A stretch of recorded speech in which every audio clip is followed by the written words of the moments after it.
The Indian diaspora is killing us. Okay, they are. Not literally. Not literally, but and maybe in a good way, but killing us in terms of competition. Okay, people are traveling from India to all different countries all throughout the world, and they are more successful than the general population.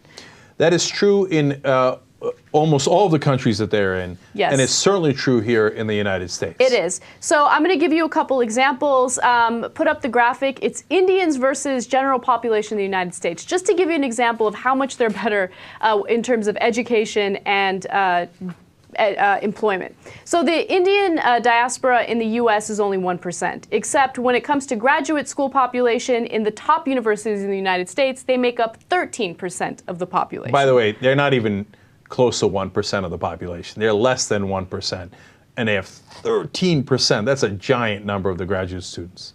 In the United States, 67% of Indians have bachelor's degrees. Now compare that to 28% of the general population in the United States. Beating you with a whooping stick. The average household income for Indians is $90,000, whereas the average household income for the general population in the U.S. is $50,000. That is a giant, giant difference. Supposed to do, you take them out of the office and hit them with a stick a couple times. They will do. Okay. Now, look, we're giving you those numbers, one, because they're true, and it's a news story.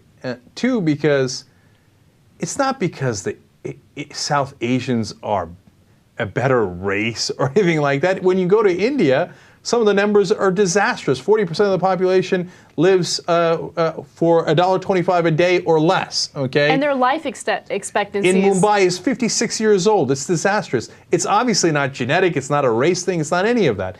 It's that in the diaspora, in the Indian community, there is this work ethic. There's an expectation of going to school and doing exceedingly well.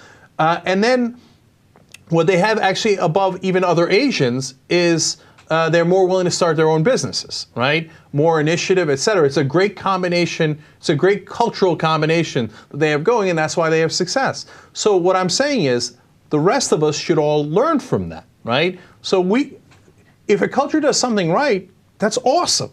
We should, adapt that and have everybody do it, right? So Asians should be more willing, other Asians should be more willing to start their own businesses, as an example, right? And certainly you should emphasize education more, which Indian communities do. And the list goes on. And you see the proof is in the pudding. 50,000 versus 90,000. As an average, they're nearly doubling the average. That's unbelievable.